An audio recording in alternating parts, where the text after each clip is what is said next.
All right, well, welcome to Cage Chaos, brought to you by MMA Futures. Be sure to subscribe below or and like this if you like it and you want to see more of this stuff. I'm joined today with Darrick Minner. Darrick, you just recently made your UFC debut. I mean, you've made a lot of changes in the last time I talked to you, I think you're getting ready for season's beatings in December. Yep. Kind of tell me a little bit about kind of that roller coaster that was you getting into the UFC and kind of going in there and taking a short notice fight and things along those lines. Well, I mean, it was different. I mean, it was nine and a half days, I guess you could say, because we got the call the week before on a Tuesday about 9:30 at night. We were actually dealing with the Syracuse Dynasty Sports Combat Sports show, and we were trying to get one of my guys an opponent because Niall Bartling's opponent fell off, and Train just called me and was like, "Hey," we started talking about that. He said, "Oh yeah, by the way, don't be gorging yourself tonight. We're going to the UFC next week." And I'm like, "What?" Like, it was just nonchalant, you know. And so, yeah, that's pretty much what happened at that point. I had the biggest adrenaline dump of my life. Not a dump, but like big adrenaline dump, high and then dump.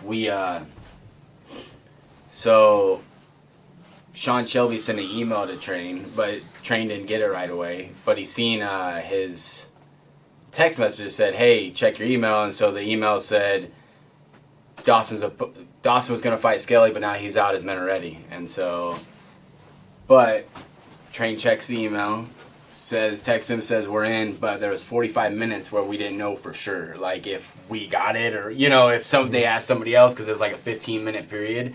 But then he texted me, confirmed I went and worked out that night because I really wasn't in the greatest shape, so I had to go start busting a weight cut out because I was pretty heavy. So yeah, I mean, and then it was business as usual, you know. It was just another fight after that. So. Man, you know, I find it pretty interesting. I mean, it's kind of like the weekend before I was in Kansas City, I was having a discussion with, of all people, Grant Dawson's manager. Yeah. Right after you signed for that fight, and he kind of told me, he said, when he went to go get into that fight, he said they were not going to sign anybody for it. But they'd already pushed Grant's fight twice.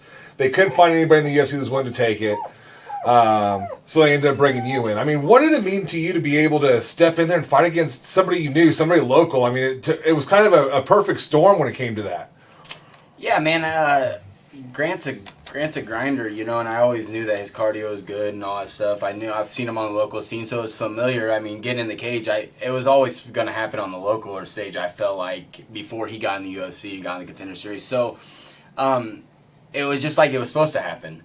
Besides, it was a 9-day notice fight, which I was still fine with. Like, I knew that I can, you know, I'm going to compete with him. I knew that, all that stuff.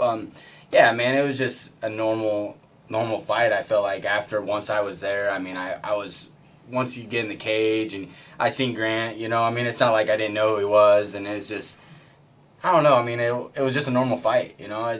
Nothing about the UFC was crazy different than going in a normal fight. I mean, I'm 35 fights, so I mean, it's nothing different than what it was. So. Well, I mean, and honestly, I mean, you got 35 fights, and you're still young. You're like 28 years old.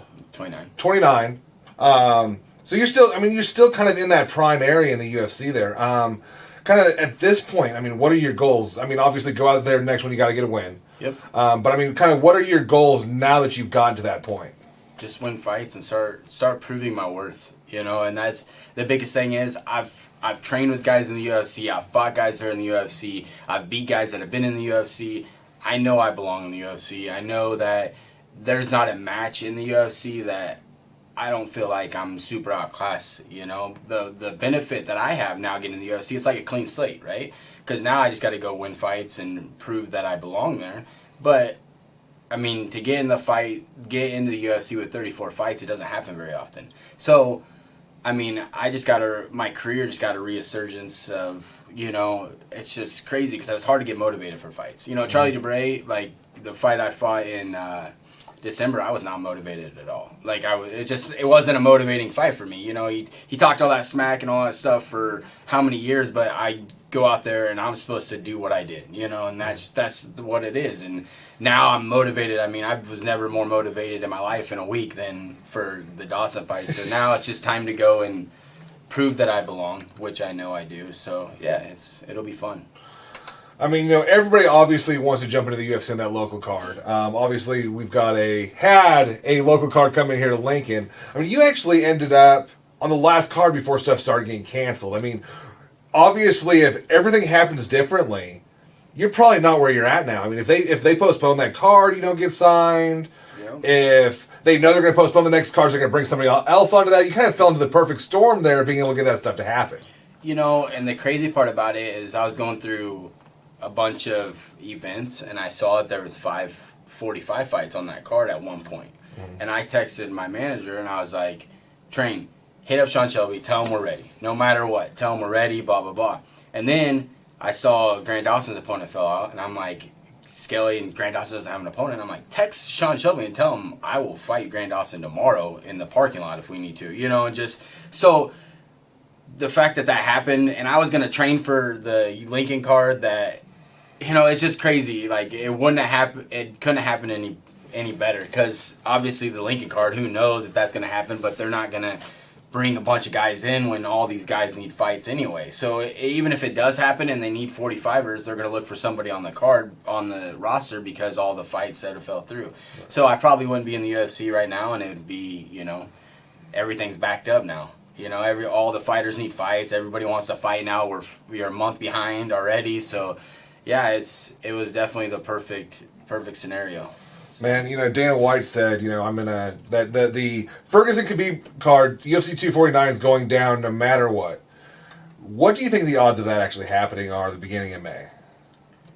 Like, what do you think they're going to happen? Is that card actually going to happen? Are they actually going to make something happen? Man, I think the card is going to happen somewhere. I don't know. Obviously the Khabib versus Ferguson fight's not happening. They announced that. Because, oh, really? Yeah, because Khabib can't get out of Russia. So now they're talking about Gaethje fighting Ferguson.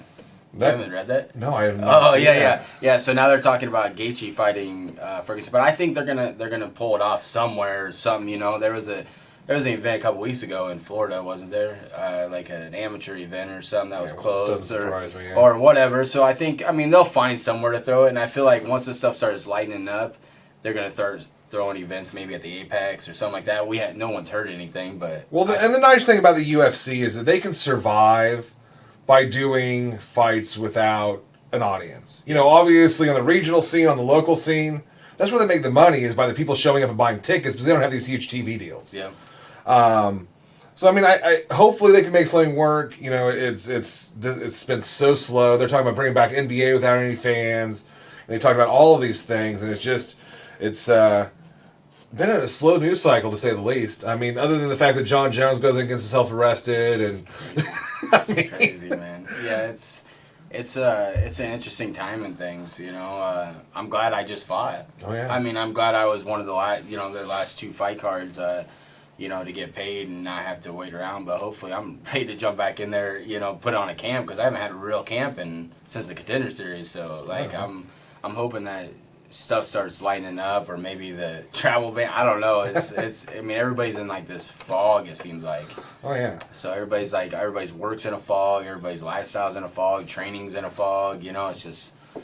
I mean, I don't know. So talking about training, I mean, so what are you doing as far as training? Are you just going to the gym and doing one-on-one type of stuff, or what are you doing to stay in shape and stay ready? I mean, just I'm keeping my same schedule. I go to the Premier and train. We got a couple guys just, you know, and doing one-on-ones and stuff like that, and just trying to stay active. You know, obviously I'm not going to be in fight ready, fight shape, but I'm staying in shape. I'm probably in better shape now than when my last fight. So, and then coaching my guys still down in Nebraska City, and just trying to stay active, get on runs in here and there, and I mean, you can just do with what you can right now. Well, that was the next thing I was going to ask. I mean, you're a small business owner. You're in a small gym down in Nebraska City. Obviously, financially, this is impacting you also. Yep. You know, I mean, kind of what are you doing to try to keep a little bit of income coming into the gym? Are you doing a lot of personals? Are you doing a lot of one-on-ones? Because obviously you can't have big group trainings and stuff like that. So what kind of stuff are you doing to try to kind of keep things going down there? We're keeping our personal training alive, trying to keep guys. I mean, the numbers are still low, but I mean, we got contracted members, so I mean, they're still paying their dues. I mean, we haven't had too many people yet reach out and cancel, but I think that everybody understands. You know, nobody really wants to go to the gym right now because everybody's scared of this. You know, they're saying stay away from the gym, stay away from the, you know, which impacts us directly. But yeah, just trying to keep everybody motivated a little bit. But the good thing is, if at the end of this, if you don't want to get healthy, there's something wrong with you. If you don't want to go to the gym, you don't want to work out, you don't want to get your immune system up, you don't want to be in a healthier lifestyle after this scare of the coronavirus, hopefully it boosts the gym atmosphere, because that's what it should do. As a normal person walking the street, you should want to get healthier after this. And that's what I was talking to Jensen today about. I was like, we should be busy as hell after this stuff passes, because the normal person should want to get in shape. So.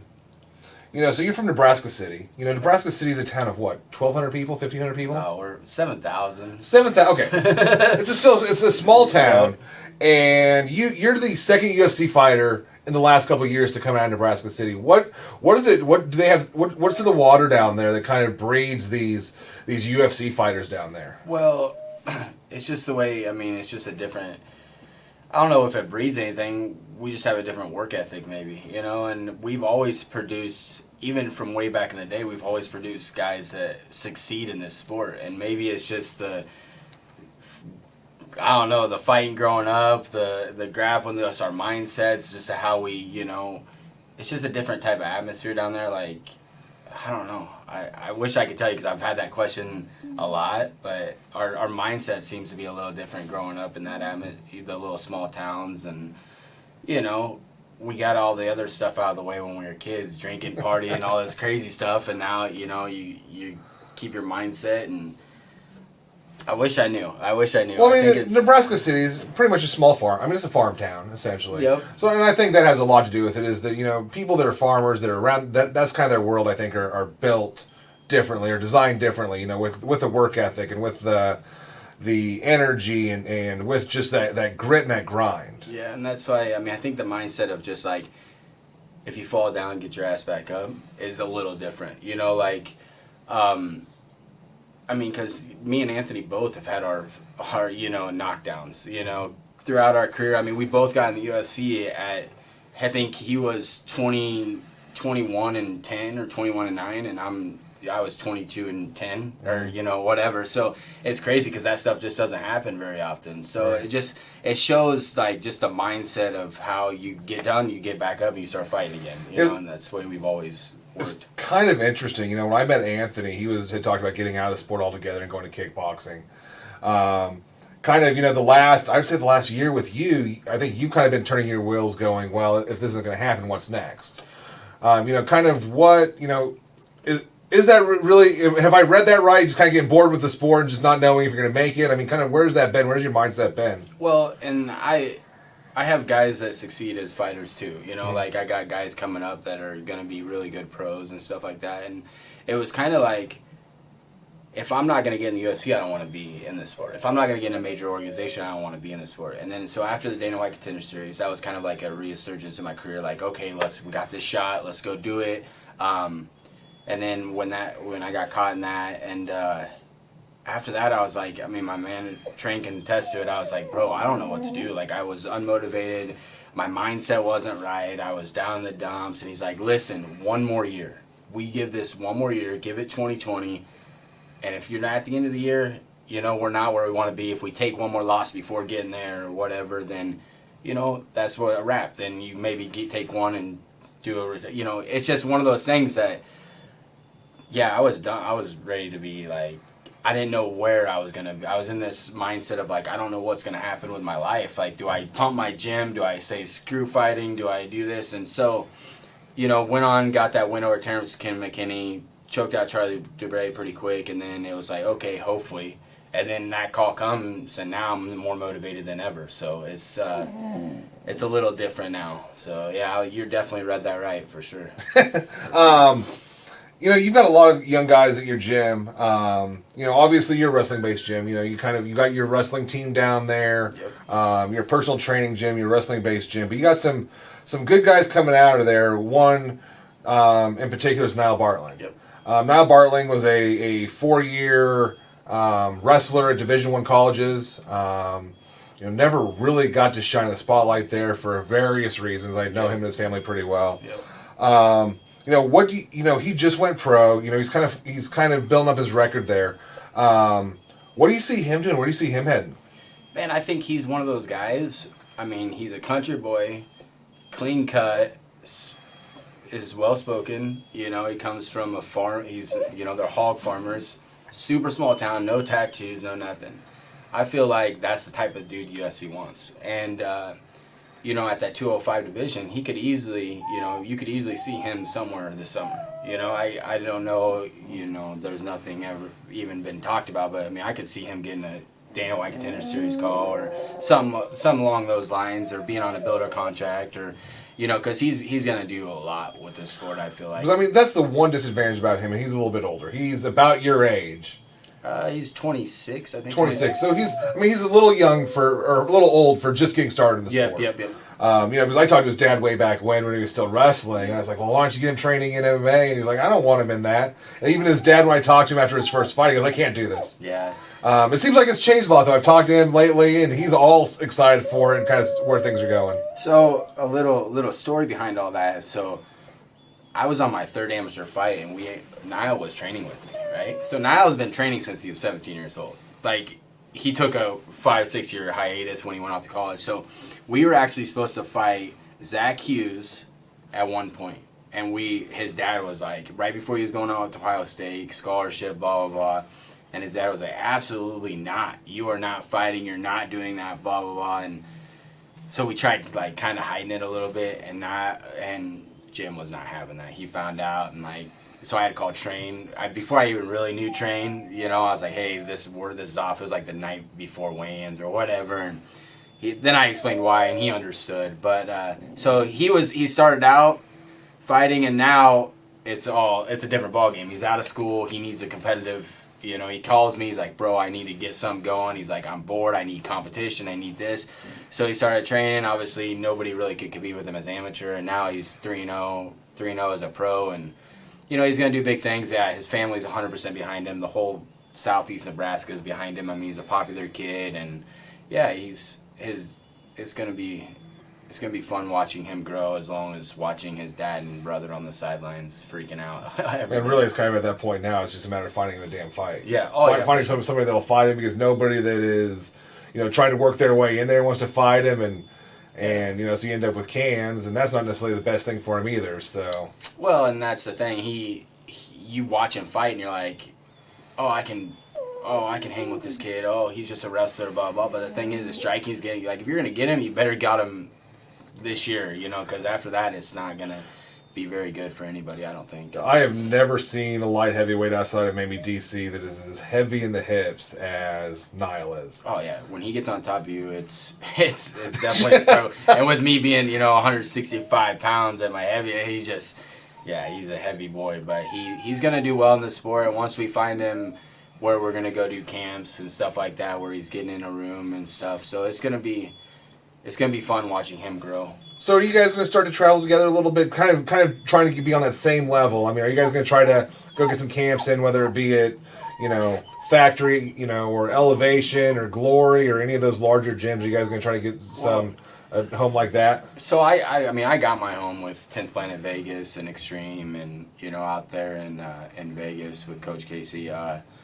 So I'd like to bring him out, take him with me, see how he likes it. Obviously, there's a lot of big guys out there. And then, like, on the local, maybe just go and get different looks. He's been coming up and sparring with Jensen and the guys, getting different looks that way. And then once we start expanding with him, we'll see where we land. There's a lot of gyms for him to go to, and there's a lot of talent not well-known talent yet, I think, that I know of. So, yeah, I mean, even going and getting different looks in Kansas City is just a quick drive, or take him to Vegas or something. So it'll be fun. I mean, you enjoy the process. So you obviously, I mean, you're a fighter in one hand, but on the other hand, you're also a coach. Mm-hmm. You ask James Krause what he prefers. He wants to coach. Yeah. He likes to fight, but coaching's kind of where he sees this thing at.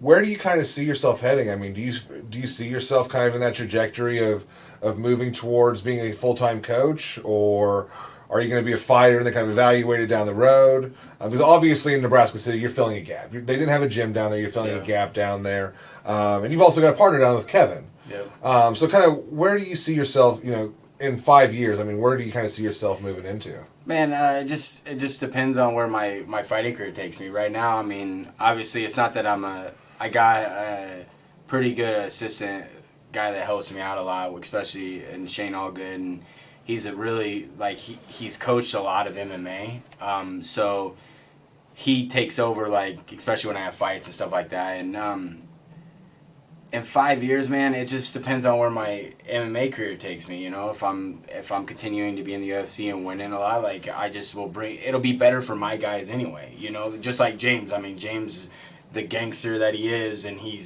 wins fights in the UFC. It brings his guys right along with him. There's a reason that all his guys are starting to come up and stuff like that. And I feel like no matter what, it's going to benefit me as a fighter. Is going to benefit my guys. And yeah, in 5 years, I mean, I'm 34, 35 years old. I mean, you just never know what's going to happen in this sport. So we'll just reevaluate it. And I love coaching and I love fighting. So it's kind of goes hand in hand a little bit. So. Man, you've been at Premier Combat Center with Ryan Jensen for a long time. You've seen a lot of people come and go from there. I mean, pretty much you guys are a very small fight team now. I think it's you, Dakota. You got a couple of amateurs in there. You know, kind of talk to kind of that dynamic and kind of what happens when you kind of see gyms turn over like that. Because that gym has turned over a couple of times in the last 4 or 5 years. Man, that's the thing. Like, you look back about the fight team that he once was, you know, with Jensen, Brills, Roberts, Anthony. Like, you can name the guys that I started with at Premier, and we were all together for 5 years. And now, you know, we got a small fight team, you know, and we got a few pros and guys that are coming up in the pros, and, you know, we got about 10 guys. But, you know, I don't know, the change of the dynamic is Jensen need to make some damn money. You know, I mean, fighters don't pay the bills, and now he's got so many people in there at nighttime, and we train during the day, and which I'm glad that I have my gym too at night that I train at, and that, you know, I have my guys that are just, you know, we got a good amateur pro squad, a couple pros too, and, you know, it just makes me have to go somewhere for camps. I mean, that's all that is. I still learn. I still learn every day with Ryan. I mean, he's very knowledgeable in MMA, but the bottom line is when it kind of flipped the script from a fight gym to a martial arts school, the guy needed to make some money and support his family. You know, I mean, that's just where it boils down to. And fighters don't pay the bills, so he had to do something. And I think there was probably a little more to it than I knew back then. Mm-hmm. But I mean, who knows? I mean, I've stayed loyal to Ryan, and I've stayed loyal to Premier Combat Center just because I still learn and I still get the looks. And I still go elsewhere, especially even in Nebraska, and get looks. You know, I still go. Like Lincoln Brazilian Jiu-Jitsu, I still go there because, like, Nick Honstein, I love to go grapple with him and spar with that. You know, he's a high talented guy, and you just got to find all the gyms and all the people you need to train with to make yourself successful, and that's what I've done, you know. Right, you know, I mean, talk about Premier Combat Center. I mean, today you can't talk about Premier Combat Center without talking about Dakota. Dakota's kind of come back into the spotlight with the bare knuckle stuff. I mean, what is it like to be helping somebody prepare and train for a bare knuckle fighting? Well, the crazy part about Dakota is he's actually not at Premier no more. Oh, he isn't? Okay. So he's actually just with Minner Gray. Right? Oh, okay. So he comes to my gym on I have 3 team practices a week, and he shows up for at least 2 of them. He's running a new business. I go to his house, and I hold pads and all that stuff for him, and we go over all that. I pretty much watch all the film for him and all that stuff. And yeah, he does the same for me. Like, I switch roles if I need to go get pad sessions in, or if I'm in fight camp and he's not, I'll go over there and we'll get workouts in that way. And yeah, the bare knuckle stuff is insane, man. It's it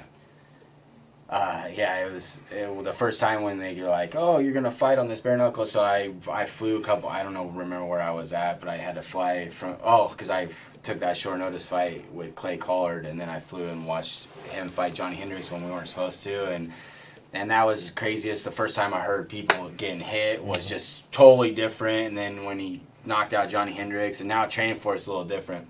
I mean, me holding pads for him when he's throwing barehanded and stuff like that, and he hits really hard. Like, okay. And, you know, and just other than that. So I was going to ask, is he learning to kind of pull his punches a little bit when he's because I know that they talk a lot about a lot of those guys first punch breaking their hands and stuff like that. So I mean, is that something that as another learning thing you have to do there is what you're capable of, what your body's capable of in that kind of a situation? Well, the thing with Dakota, he's never wore hand wraps. And so he's always, he's only broke his hand once in his career. So he doesn't hold back when he's punching in the ring.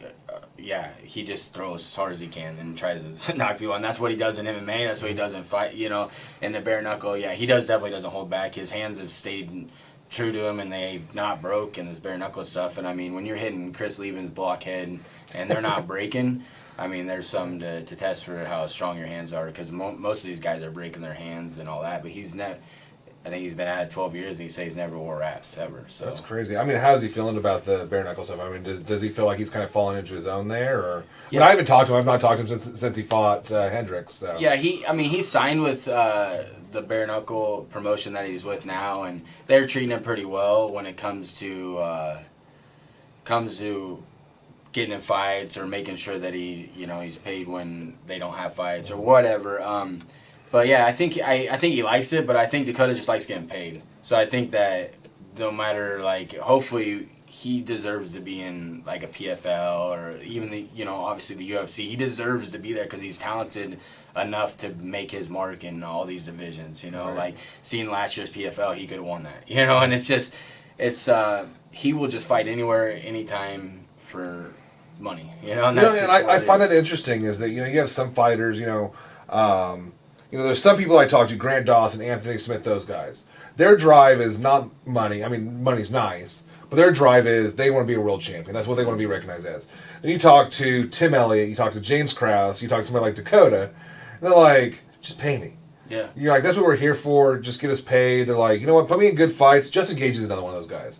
You care less about having the strap. For him, it's pay me. Yeah. I want to go out there and have fun. I want to show a good time. And I don't mind getting punched in the face to get a paycheck. Yeah. It definitely is a different mentality than because I'm the guy that walks away from a fight in a bar where most of those guys are the guys walking straight into it. Yeah. Yeah, I sit around with, as long as both of them, as long as I'm getting compensated for, I just like to fight myself. Mm-hmm. And so, as long as I'm getting compensated now for what I'm worth, it's good. But, I was 8-2, and just to have a fight, I fought for 200. Not a lot of the people know, just because I wanted to fight. I was like, all right, I'll take that, whatever. So that's the thing. Now, obviously, it's different. When you're growing up, it's okay, I just want to fight. But that's always been my mentality. And yeah, I know Tim and Dakota and all those guys. They're definitely driven by money, and Anthony, I'm sure, is driven by a little money now too. So don't let him fool you. Oh, no. But yeah, for sure. But yeah, he's. I think winning fights, though, is obviously motivation for those guys, too, because you get more money. Oh, yeah. So, I think I fall right in them. Unless you're just engaging, and he just said, just pay me my money. Yeah. I'm going to go out there and put on a show regardless, pay me my money. Yeah. Guy like that don't have a problem getting cut because he's so exciting no matter if he loses 3 or 4 fights in a row. I mean, Gagey, Cowboy, there's a handful of those guys that I think are, and Conor McGregor's another one of those guys that's kind of on that level. Yeah. Man, he can get beat up all the time, but people are still going to watch him because he's fun to watch. Oh, for sure. So once again, back to a little bit about you. I asked you this at the beginning, but I'm going to ask you again, kind of, what are your goals in the UFC? I mean, are you chasing that gold? Are you planning? Are you like, I want to fight 3 times this year? I want to fight 8 times in the next 2 years. What are your goals? What if you were to set a goal for your UFC right now after your first fight? What is it? Just to win fights. And that's the thing is winning fights gets you closer and closer to be in the top 15, gets you closer to be in the top 10, gets you closer to the world championship. And so that's my goal right now, is to stick in my place and win fights. And I believe that I can eventually be in the top 10. I believe, top 15, top 10, and then we'll see where it goes from there. Obviously, all of our goals is to be a world champion, but right now, realistically, I just need to go win fights and keep my job, and so that's all there is to that. And when anybody's ever asked me, my goal in the sport is to get in the UFC and win fights, and so that's my goal still, is to go and win fights and rattle off some wins, get paid, and having a little baby girl to support her. So that's what it is. So Right on, man. Well, hey, that's about all I got for you, unless you got anything else. I don't see any fan questions, so I guess I won't ask you any of those. I mean, anything else you'd like to say? I mean, I do have Grant Dawson coming on in an hour. Do you have anything to say to Grant? Nah, man. Yeah, tell him he tapped. Hey, but he knows. If he didn't, he was about to. That's for sure. I mean, but that's the thing. Like, even in that thing, I was I knew that I took the fight on 9 days' notice, and if I had a camp, not saying if I had 2 weeks, my muscles would have been a little better to that squeeze. But good for him, and good luck to him. That's the thing. Like, I don't know where all the bad blood came from. Everybody was like, "Oh, there's bad blood." I've never had bad blood against the kid. I'll tell you what. I talked to Grant. I talked to you. I don't feel like there's bad blood there. Nah. I do think it's interesting though that it's like I talked to Joe, and Joe told me the way that he broke the news to Grant that he's fighting you was he said, "If there's anybody in Nebraska you want to fight, who is it?" And he said, Minner. And he goes, "Well, you're fighting him." So, but I mean, really, if you think about it, you're the only person in that weight that weight range that is comparable, competitive enough to be at that level. So yeah, I mean that's the thing. With Grant, I watched him grow up. Like kind of I've cornered against him with Matt Zarowski back as amateurs. And that's the thing. Like I seen the kid growing up. I always thought he was kind of a, he's just a little geek kind of, but he's a grinder and he's. Man, I'll tell you what, that kid there, I've decided I'm never going to count against him because every time I said that he wasn't going to accomplish something, he did it. Yeah, no. I mean, there's something to be said about that. I mean, I said he wasn't going to beat Weaver a second time. Went out there and smoked Weaver. And I was concerned about how well he's going to do down at Glory down there, just kind of being away from his circle and stuff, and he's thrived, and it's been amazing. Oh, yeah, that was definitely good for him. I mean, all the power to the kid, I mean, hey, if he didn't need an opponent, I wouldn't be in UFC, so, I mean, right, good for him. I mean, I don't have nothing ill to say about the kid, right. I mean, he did what he needed to do, no matter if I took it on short notice or not. I knew I knew his cardio was going to be good. I knew that if I got his neck, I was going to fucking try to rip it off. So, I mean, that's all there is to it. So yeah, for sure. All right, man. Well, hey, thanks for your time. Be sure to subscribe down below. Give us a like if you want to see more of this content. And remember, we release fights every day at 4:30 as long as we have them. We may be running out here soon, though.